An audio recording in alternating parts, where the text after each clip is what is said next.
Hello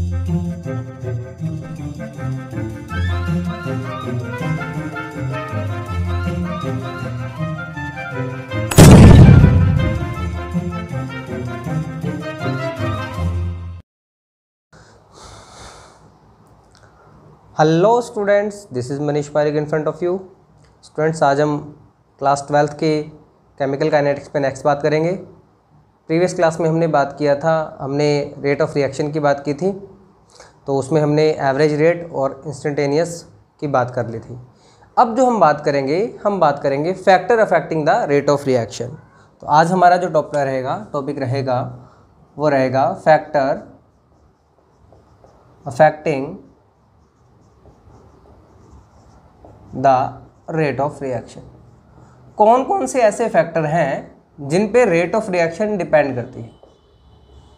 तो सबसे पहले जो हम बात करेंगे वो बात करेंगे हम concentration of reactants. Concentration of reactants, तो ये सबसे मेजर हमारा, देखो दो ही ऐसे फैक्टर हैं जिन पे ज़्यादा इस चैप्टर में बात की जाएगी।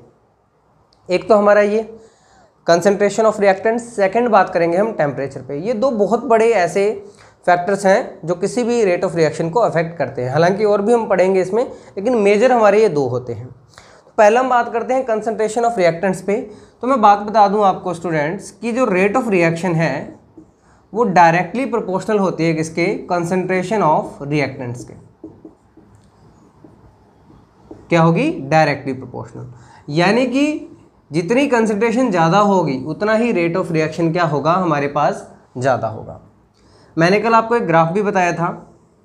अगर मैं बात करूँ यहाँ कंसंट्रेशन और यहाँ बात करें टाइम की, तो अगर मैं रिएक्टेंट्स के लिए कंसंट्रेशन देखता हूँ तो हमें पता है टाइम टू टाइम, जैसे जैसे टाइम स्पेंड होगा रिएक्शन होगी। जैसे मान लीजिए मेरे पास ये रिएक्टेंट्स हैं A+B, ये बना रहे हैं C।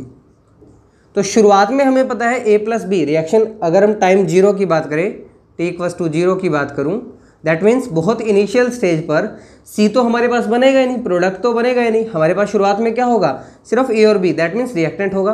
लेकिन जैसे जैसे प्रोसीड होगी रिएक्शन, A और B कम होते जाएंगे और C क्या होता जाएगा? बढ़ता जाएगा। यानी कि टाइम के साथ में कंसंट्रेशन क्या होती जाएगी? कम होती जाएगी। कुछ इस तरीके से होती है। और प्रोडक्ट के लिए अगर ग्राफ बनाऊं तो प्रोडक्ट के लिए ग्राफ क्या होगा स्टूडेंट्स? टाइम टू टाइम पहले तो क्या होगा? कंसंट्रेशन 0 होगी और धीरे धीरे क्या होती जाएगी? ये कंसंट्रेशन बढ़ती जाएगी टाइम के साथ में। तो ये तो किसका है? ये तो है आपका रिएक्टेंट्स के लिए, और ये आपका प्रोडक्ट्स के लिए। अब लगभग इन जनरल हम कह सकते हैं कि सभी रिएक्शंस के अंदर जो रेट ऑफ रिएक्शन होती है वो इनिशियल स्टेज में क्या होती है? बहुत हाई होती है। रेट ऑफ रिएक्शन शुरुआत में क्या होती है? बहुत ज़्यादा होती है। क्योंकि अगर हम एग्जांपल लेके चले, मान लीजिए इसके 100 मॉलिक्यूल है, इसके 100 मॉलिक्यूल है, वो आपस में रिएक्ट कर रहे हैं, तो इनकी जो कोलाइड, आगे हम इसी चैप्टर में एक कोलिजन थ्योरी भी पढ़ेंगे कि रेट ऑफ रिएक्शन कैसे जो इफेक्टिव कोलिजन्स होती है उन पर डिपेंड करते हैं। तो जितने ज़्यादा मॉलिक्यूल्स होंगे कंटेनर के अंदर, उतनी ही प्रोबेबिलिटी क्या होगी? आपस में रिएक्ट करने की होगी। मान लीजिए ये कंटेनर है, इसमें वो रिएक्शन हो रही है। तो यहाँ पे इनिशियल स्टेट में क्या था? A के भी 100 मॉलिक्यूल थे, B के भी 100 मॉलिक्यूल थे, आपस में क्लोजली आ रहे थे और रिएक्ट कर रहे थे। लेकिन धीरे धीरे क्या हो गया? जैसे ही रिएक्शन मान लीजिए कंप्लीट हुई, आधी कंप्लीट हुई, ये मान लीजिए आपके पास 40-40 रह गए। तो पहले जो कोलाइड करने की या रिएक्ट करने की टेंडेंसी 100 मॉलिक्यूल्स की थी, तो टेंडेंसी क्या थी? ज़्यादा थी आपस में मिक्सअप होने की। लेकिन 40 मॉलिक्यूल्स रहने के बाद में क्या हो गया? वो टेंडेंसी क्या हो गई? कम हो गई। दैट मीन्स रिएक्शन की रेट क्या हो जाएगी? ऑटोमेटिक कम हो जाएगी टाइम के साथ साथ। लगभग हर रिएक्शन में यही होता है। जैसे जैसे टाइम निकलता जाता है, जैसे जैसे रिएक्शन प्रोसीड होती जाती है, उसकी रेट ऑफ रिएक्शन क्या होती जाती है? डिक्रीज होती जाती है। तो ये सबसे पहले तो कंसंट्रेशन ऑफ रिएक्टेंट्स की बात करें। और जनरल हम ही देख लो, एक और एग्जांपल से बात करें। अगर हम एक बर्निंग की रिएक्शन की बात करते हैं कि हमें एक लकड़ी का टुकड़ा है वो बर्न करना है, उसको जलाना है, तो हमें पता है जनरली अगर हम बात करें कोई भी कार्बन के टुकड़े की, जैसे कि C+O2, इससे क्या बनता है? CO2। तो हमें पता है ये बर्निंग की रिएक्शन है। O2 का मीन्स क्या है? In the presence of air क्या होगा? बर्निंग होगी। लेकिन अगर मैं मान लूँ एक रिएक्शन में तो ये 20% ऑक्सीजन है कहीं, और एक रिएक्शन में क्या है? 100% ऑक्सीजन है, तो कौन सी रिएक्शन फास्ट होगी? ऑब्वियसली वो फास्ट होगी जिसमें ऑक्सीजन की अमाउंट ज़्यादा है, क्योंकि बर्निंग कहाँ ज़्यादा होती है, जहाँ पे एयर ज़्यादा होती है। तो इस तरीके से ये अमाउंट पे, रिएक्टेंट्स की कंसंट्रेशन पे डिपेंड करता है कि अगर ऑक्सीजन कम हुआ तो रेट ऑफ रिएक्शन क्या हो जाएगी, स्लो हो जाएगी, वो रिएक्शन धीरे होगी। और ऐसे ही अगर कंसंट्रेशन क्या हुई, हाई हुई, कंसंट्रेशन ज़्यादा हुई, तो रेट ऑफ रिएक्शन क्या होगा, ज़्यादा होगा। तो इससे क्या पता चला हमें, इससे एक तो बात पता चली कि टाइम के साथ साथ में रिएक्टेंट की कंसंट्रेशन क्या होती जाएगी, कम होती जाएगी, और रेट ऑफ रिएक्शन भी क्या होती जाएगी, स्लो होती जाएगी। और दूसरी बात, अगर प्रोडक्ट के अकॉर्डिंग देखें तो प्रोडक्ट की कंसंट्रेशन जो है वो टाइम के साथ में क्या होती जाएगी, इंक्रीज होती जाएगी। ठीक है, ये हमारा पहला टॉपिक था कि कंसंट्रेशन ऑफ रिएक्टेंट्स पे कैसे डिपेंड करता है। तो जो रेट ऑफ रिएक्शन है वो डायरेक्टली प्रोपोर्शनल होती है किसके, हमारे रिएक्टेंट की कंसंट्रेशन पे। सेकंड जो मेन फैक्टर है जो अफेक्ट करता है रेट ऑफ रिएक्शन को, वो है हमारा टेम्परेचर।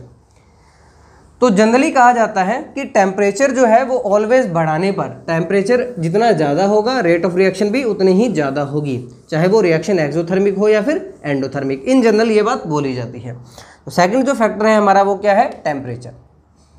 और इस टेम्परेचर से रिलेटेड स्टूडेंट्स एक टॉपिक आएगा, हम नेक्स्ट पढ़ेंगे जब हम कांस्टेंट पढ़ेंगे, तो वहाँ पे एक आएगा टेम्परेचर कोएफिशिएंट नाम से एक टॉपिक आएगा, और बहुत अच्छा और बहुत इंपॉर्टेंट टॉपिक आता है, टेम्परेचर से रिलेटेड है, उसमें से काफ़ी क्वेश्चन आते हैं।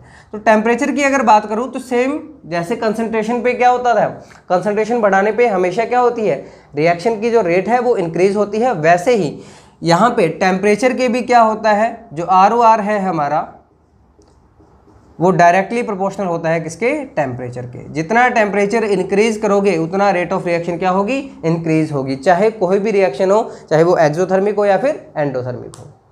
तो इस तरीके से टेम्परेचर को बढ़ाने पे भी क्या होगा, रेट ऑफ रिएक्शन बढ़ेगा। और एक इन जनरल एक बात बोली जाती है कि किसी भी रिएक्शन का अगर आपने टेम्परेचर इंक्रीज कर दिया 10 डिग्री से या 10 केल्विन से, ये आपने इंक्रीज कर दिया, तो रेट ऑफ रिएक्शन जो है वो अप्रोक्सीमेट हो जाती है डबल। किसी भी रिएक्शन में अगर आपने क्या किया, 10 डिग्री से या 10 केल्विन से भी अगर आपने इंक्रीज कर दिया, जनरली 10 केल्विन होता है, कि आपने अगर टेम्परेचर इंक्रीज कर दिया तो वहां पे रेट ऑफ रिएक्शन क्या हो जाती है, डबल हो जाती है। ये अप्रोक्सीमेशन कहा जाता है। तो इस तरीके से टेम्परेचर को बढ़ाने पे भी क्या होगा, हमारी रेट ऑफ रिएक्शन क्या होगी, ऑलवेज इंक्रीज होगी। तीसरा जो फैक्टर की अगर हम बात करें तो तीसरा फैक्टर जो हमारा है वो है नेचर ऑफ रिएक्टेंट्स। तीसरा जो फैक्टर है हमारा जिसपे रेट ऑफ रिएक्शन डिपेंड करती है वो है nature of reactants. Nature of reactants कैसे, कि कुछ रिएक्टेंट होते हैं अनस्टेबल और कुछ होते हैं स्टेबल। अब जो अनस्टेबल होते हैं वो क्या चाहते हैं कि जल्दी से जल्दी रिएक्शन हो और प्रोडक्ट में कन्वर्ट हो जाए। जो स्टेबल होते हैं वो क्या चाहते हैं कि रिएक्शन नहीं हो, क्योंकि वो स्टेबल ही तो है। मैंने आपको शायद पहले भी ये चीज़ बताई थी भी केमिकल रिएक्शंस हो क्यों रही है। केमिकल रिएक्शन सिर्फ इसलिए होती है कि स्टेबिलिटी अटेन हो जाए। कोई भी कंपाउंड, कोई भी मॉलिक्यूल, कोई भी एटम, कोई भी आयन क्या चाहता है कि वो स्टेबल हो जाए। अगर तो रिएक्टेंट बहुत अनस्टेबल है तो वो क्या चाहेगा, फटाफट से उसकी स्टेबिलिटी गेन हो जाए, तो वो क्या करेगा, बहुत फास्ट रिएक्शन करेगा। इसी तरीके से अगर कोई रिएक्टेंट पहले से स्टेबल है तो वो रिएक्शन क्यों जाएगा, वो चाहेगा कि रिएक्शन नहीं हो, क्योंकि वो पहले से स्टेबल है, तो उसकी रेट ऑफ रिएक्शन क्या होगी, बहुत ही स्लो होगी। तो हमें पता है, मैंने आपको बताया भी था कि हम इस चैप्टर में किन रिएक्शंस की बात करेंगे, मॉलिक्यूलर रिएक्शंस की बात करेंगे। याद है आपको कि मैंने आपको बताया था मॉलिक्यूलर रिएक्शंस, कि जिनमें कुछ बॉन्ड टूटेंगे, कुछ बॉन्ड बनेंगे। तो ऐसे रिएक्टेंट्स जिनमें बॉन्ड वीक हैं वो इजीली ब्रेक हो जाएंगे और रिएक्शन क्या हो जाएगी, फास्ट हो जाएगी। और ऐसे रिएक्टेंट जिनके बॉन्ड बहुत स्ट्रॉन्ग बने हुए हैं तो वो इजीली ब्रेक नहीं होंगे और वहाँ रिएक्शन भी इजीली नहीं होगी। तो नेचर ऑफ रिएक्टेंट्स की बात करते हैं कि अगर हमारा रिएक्टेंट क्या है, स्टेबल है, रिएक्टेंट क्या है, स्टेबल है, तो हमारी रेट ऑफ रिएक्शन क्या हो जाएगी, डिक्रीज हो जाएगी। अगर हमारा रिएक्टेंट जो है वो क्या है, अनस्टेबल है, तो हमारी रेट ऑफ रिएक्शन क्या हो जाएगी, इंक्रीज हो जाएगी। या फिर हम बात करें in the form of bonds in between the reactant, तो अगर हमारे जो बॉन्ड हैं रिएक्टेंट के वो वीक हैं तो वहाँ पे रेट ऑफ रिएक्शन क्या हो जाएगी, इंक्रीज हो जाएगी। और अगर जो बॉन्ड है वो स्ट्रॉन्ग है तो वहाँ पे रेट ऑफ रिएक्शन क्या हो जाएगी, डिक्रीज हो जाएगी। जैसे जनरली एग्जांपल दिया जाता है इसमें कि जो नाइट्रिक ऑक्साइड का आप ऑक्सीडेशन करते हो तो नाइट्रोजन डाइऑक्साइड बनता है। ऐसे ही हम कार्बन मोनोऑक्साइड का भी क्या करते हैं, ऑक्सीडेशन करते हैं।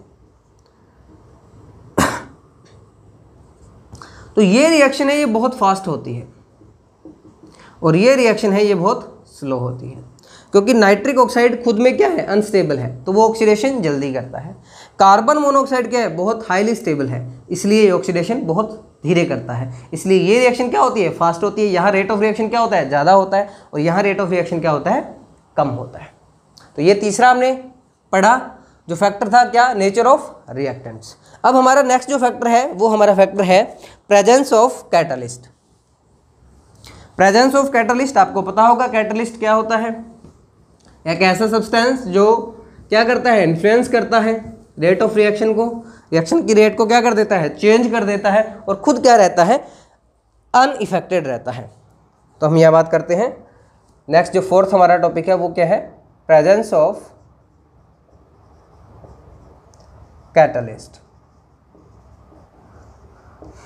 प्रेजेंस ऑफ कैटलिस्ट, तो सिंपल सी बात है, अगर कैटलिस्ट प्रेजेंट होगा तो हमारी रेट ऑफ रिएक्शन क्या हो जाएगी, इंक्रीज हो जाएगी। रेट ऑफ रिएक्शन क्या हो जाएगी, इंक्रीज हो जाएगी। हालांकि कैटलिस्ट कई तरीके से काम करते हैं, कुछ रिएक्शन को इंक्रीज करते हैं, कुछ रिएक्शन को डिक्रीज भी करते हैं। आगे आप पढ़ोगे जब इसी चैप्टर के अंदर या फिर सरफेस केमिस्ट्री में भी पढ़ेंगे कि किस तरीके से कैटलिस्ट जो है वो रिएक्शन को सप्रेस भी करते हैं, रेट ऑफ रिएक्शन को। तो जनरली इन जनरल अगर बात करूं तो जो हमारा रेट ऑफ रिएक्शन है वो कैटलिस्ट के प्रेजेंस में क्या हो जाता है, इंक्रीज हो जाता है। जैसे एग्जांपल अगर हम बात करें H2 + O2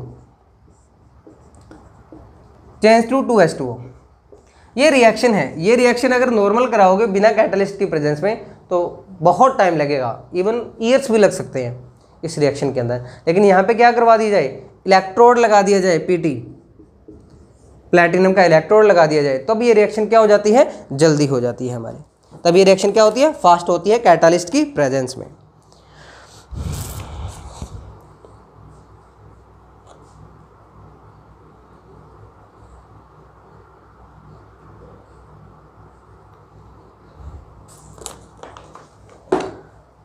ठीक है, चौथा क्या था, presence of catalyst.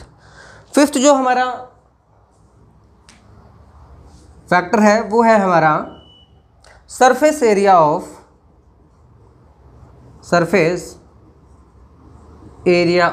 Reactants. Surface area of reactants, कि किसी भी रिएक्टेंट का सरफेस एरिया जितना ज़्यादा होगा रेट ऑफ रिएक्शन भी क्या होगी, उतनी ही ज़्यादा होगी।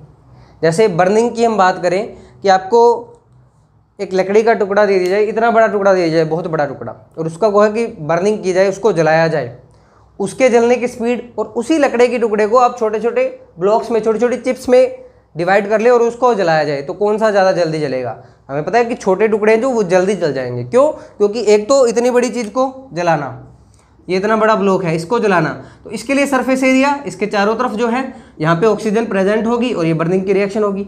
अगर हम इसको काट देते हैं यहाँ से छोटे छोटे टुकड़ों के अंदर, तो सरफेस एरिया क्या हो जाएगा, इंक्रीज हो जाएगा। यहाँ पे भी ऑक्सीजन वर्क करेगी, यहाँ पे भी ऑक्सीजन वर्क करेगी, यहाँ पे ऑक्सीजन वर्क करेगी, तो ये क्या हो रहा है, सरफेस एरिया ज़्यादा हो रहा है।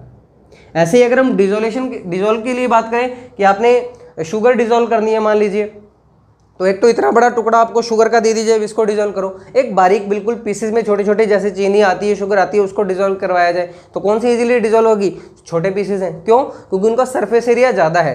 वाटर जो है वो इजीली उनको कवर कर सकता है उस सरफेस एरिया को, तो वो क्या होगी, इजीली डिजोल्व हो जाएगी। तो हमारे पास नेक्स्ट क्या था, सरफेस एरिया ऑफ रिएक्टेंट। तो जितना ज़्यादा रिएक्टेंट्स का सरफेस एरिया होगा, जितना ज़्यादा होगा उतना ही रेट ऑफ रिएक्शन क्या होगी, इंक्रीज होगी।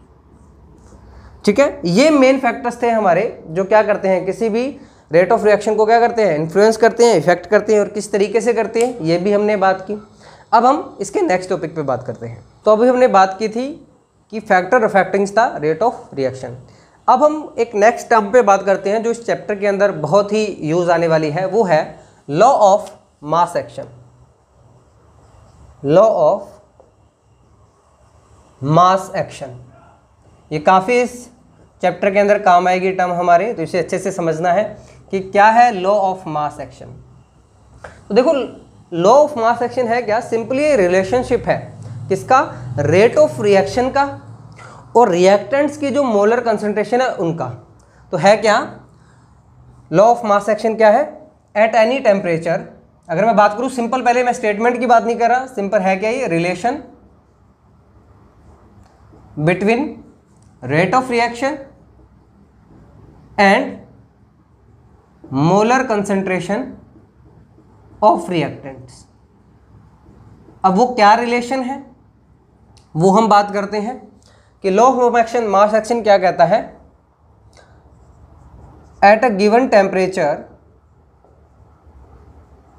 at a given temperature, at a given temperature, rate of reaction is directly proportional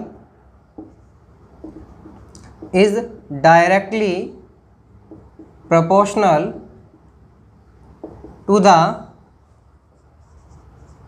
product of molar concentration of the reactants तो क्या कह रही है, एट ए गिवन टेम्परेचर, किसी फिक्स टेम्परेचर पर रेट ऑफ रिएक्शन है वो डायरेक्टली प्रोपोर्शनल होती है किसके, जो हमारे रिएक्टेंट्स हैं उनकी मोलर कंसंट्रेशन के प्रोडक्ट के। जैसे ये हमने रिएक्शन लिखी A + B change to 2B, इसके लिए रेट ऑफ रिएक्शन लिखना है हमें। तो इसके लिए rate of reaction, law of mass action क्या कहता है कि जो रेट ऑफ रिएक्शन है वो डायरेक्टली प्रोपोर्शनल है मोलर कंसंट्रेशन ऑफ A और प्रोडक्ट ऑफ B, यानी कि इन दोनों के मल्टीप्लाई के डायरेक्टली प्रोपोर्शनल है।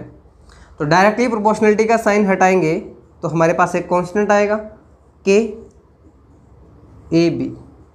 और ये जो कांस्टेंट है इसे हम कहते हैं रेट कांस्टेंट। क्या कहते हैं, रेट कांस्टेंट। तो ये जो है rate equals to K molar concentration of A multiply molar concentration of B, इसे हम क्या कहते हैं, लॉ ऑफ मास एक्शन। अगर हमें यही, जैसे मैंने आपको पहले भी क्लासेस में बताया, पहले वीडियोस में भी बताया है कि किसी भी कांस्टेंट को डिफाइन करना हो तो हमें क्या करना पड़ता है साथ वाले जितने भी पैरामीटर्स हैं उनको यूनिटी कर देते हैं। तो अगर हमें रेट कांस्टेंट को डिफाइन करना है तो हमें क्या करना पड़ेगा कि इनकी कंसंट्रेशन कितनी कर दें, यूनिटी कर देते हैं। कि अगर A और B की जो कंसंट्रेशन है, मोलर कंसंट्रेशन है, वो कितनी हो जाए, यूनिटी हो जाए, तो हमारी रेट किसके बराबर हो जाएगी, रेट कांस्टेंट के बराबर। तो रेट कांस्टेंट की अगर डेफिनेशन बात करें तो क्या होगा, rate of the reaction when the molar concentration of each reactant is unity. तो ये हमारी क्या हो जाएगी, रेट कांस्टेंट की डेफिनेशन हो जाएगी। ये मैं लिख सकता हूँ, रेट कांस्टेंट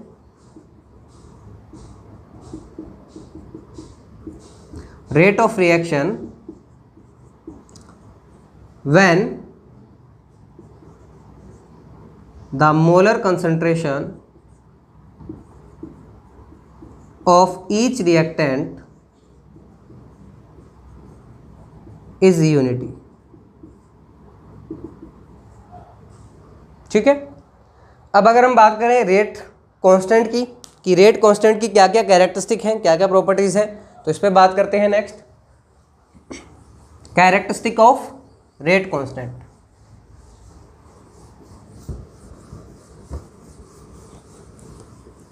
तो हमारा जो नेक्स्ट टॉपिक है वो क्या है, कैरेक्टरिस्टिक्स ऑफ रेट कांस्टेंट।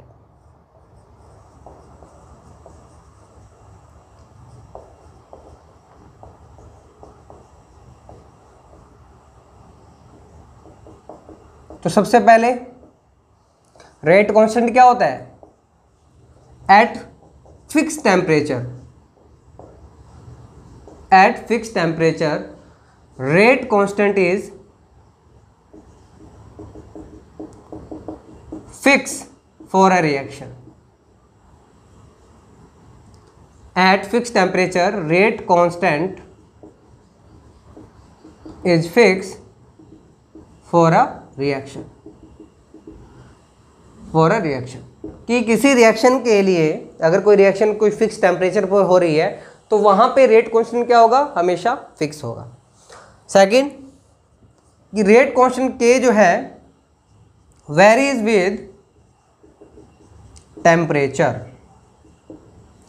क्या करेगा, अगर आपने एक ही रिएक्शन के लिए, मान लीजिए कोई रिएक्शन आपने कराई 298 केल्विन पे, तब हमारा रेट कांस्टेंट क्या होगा, फिक्स होगा। लेकिन अगर आपने टेम्परेचर इंक्रीज कर दिया, 398 केल्विन कर दिया, तो वहां पे रेट कांस्टेंट क्या हो जाएगा, चेंज हो जाएगा। इनकी रेट कांस्टेंट किस पे डिपेंड करता है, टेम्परेचर पे डिपेंड करता है।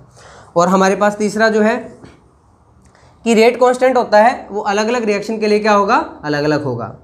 Rate constant is different for different reactions, for different reactions, ठीक है।